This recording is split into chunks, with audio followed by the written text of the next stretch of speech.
I would be very careful trying to stand out in that way.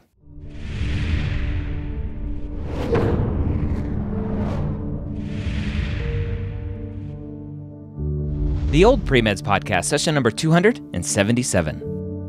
And welcome to the OldPreMeds podcast. My name is Dr. Ryan Gray, your host here every week, where I take your questions and answer them here on the podcast. Now, this podcast is specifically tailored for non-traditional students, you OldPreMeds out there. And you can ask your questions at premedforums.com. Find the non-traditional pre-med discussion over there and ask your question. Hopefully it'll be picked to be answered here on the podcast and YouTube channel. OldPreMeds is brought to you by Blueprint MCAT. I want to talk about the MCAT Minute here for a second, sponsored by Blueprint MCAT.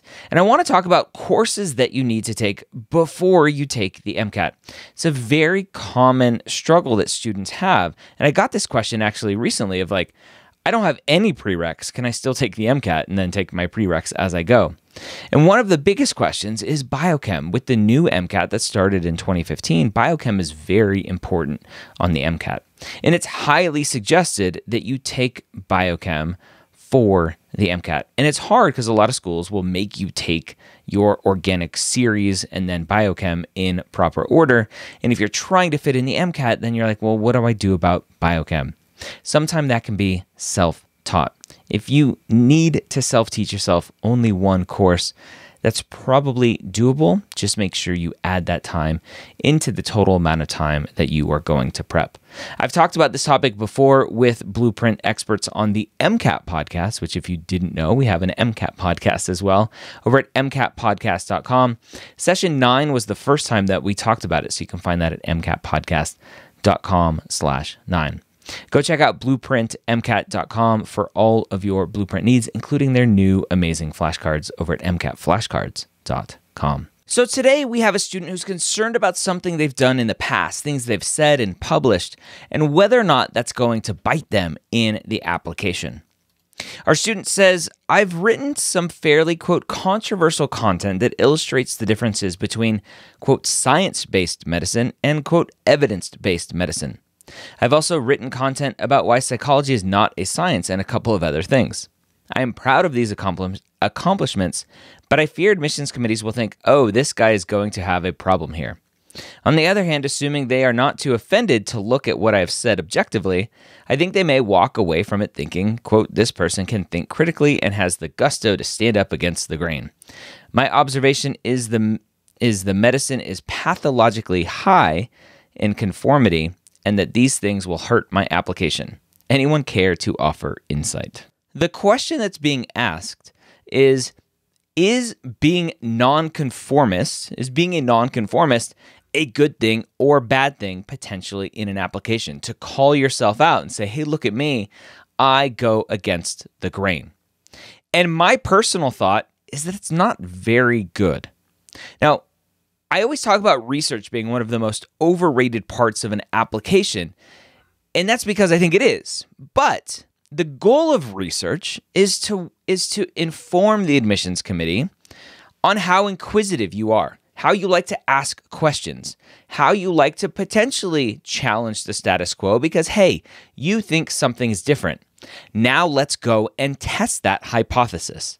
Right? My hypothesis is psychology isn't a science. Let me go test that hypothesis. That is what science is all about. Now, you could argue that just saying that psychology is science because they're out there testing and hypothesizing and creating tests. But again, we'll leave that to the side. At the end of the day, medicine is high in conformity because people's lives are at stake. You need to conform to evidence-based medicine because lives are at stake. You need to conform to following orders that the attending gives you as a resident, as a fellow, as a medical student, because lives are at stake. Now, I think there's always this question of we do the things we do because that's the way they always done, and I hate that excuse. But there are particular reasons why there's a lot of conformity in medicine. Now, I think there's a difference, and I don't know if maybe this is coming out a little bit in the question. There's a difference between conformity and hierarchy. I think the hierarchy in medicine is a little weird and potentially needs to go. But conformity, you're conforming to, hey, this is the way we treat diabetic ketoacidosis because we know based on evidence, this is what you're supposed to do. You are conforming to the rules of the game. So I think there's going to potentially be a lot of head scratching in an application from the admissions committee members, the reviewers of your application, if they're looking at your application and they start to wonder, are you going to be a pain in the butt? Are you going to be someone who just wants to stand out on the side because you love playing devil's advocate? Nobody wants to be around a person like that. It's just not a fun person to play, or at least be a part of playing next to you. So I am concerned that trying to be the one who calls out all of this stuff and goes against the grain, like you're saying, I think they're going to look at that as some showmanship, some one-upsmanship, and they're potentially going to just go, you know what? I don't want to deal with this headache. I do want some people who are going to listen, who aren't going to be the ones standing off to the side going, but, that's not right. That's ridiculous. That's not even real science. So I would be very careful trying to stand out in that way. I think at the end of the day, you have to fall in line in some respect when it comes to at least applying to medical school. Once you're in, then potentially try to find where those boundaries are in your medical school in terms of the attendings that you're around when you're in your clinical rotations. And then when you're in your residency, find those boundaries. Where can you push back? I'm okay with pushing back. Again, that's what research is. You're asking questions. But to do it just for the sake of trying to go, hey, like psychology is not even real. Like there's some questionable motivations behind saying something like that to dismiss a whole category of people out there, a whole career that people are both working in and getting help from. So I would be very careful doing that from day one, applying to medical school. Your job when you apply to medical school is obviously in the application process, show that you want to be a doctor, show that you're academically capable, all of that fun stuff. And during an interview process, they want to know, am I going to want you to take care of my loved ones? Can I see you standing there at the bedside giving me bad news for a loved one? When it comes to residency applications, it even goes much further. A lot of residency interviews is, do I want to hang out with you for the next 3 years, 4 years, 5 years, 7 years? Are you a cool person that I'm going to want to go get beers with after our shift, after our day?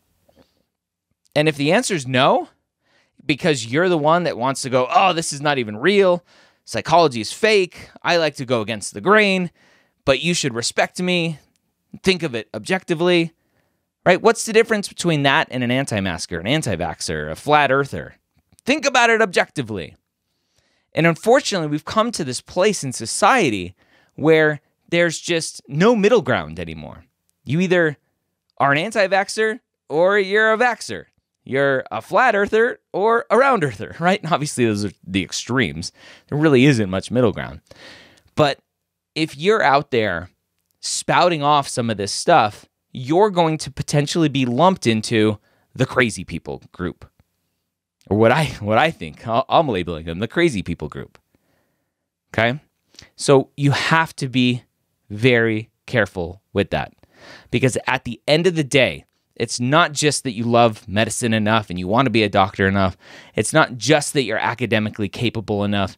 It's what is your societal kind of norms, you personally? How are you going to fit in with our community, with our society of patients and colleagues and classmates, residents, again, in the future, attendings, all of those people. And if you're the ugly duckling in the group, there's going to potentially be some problems. So take that for what it's worth. Do what you want, but be prepared to suffer the consequences. I hope this was helpful for you. Again, go check out Blueprint MCAT, especially MCATflashcards.com, and have a wonderful day. We'll see you next time here on the Old Pre-Meds podcast.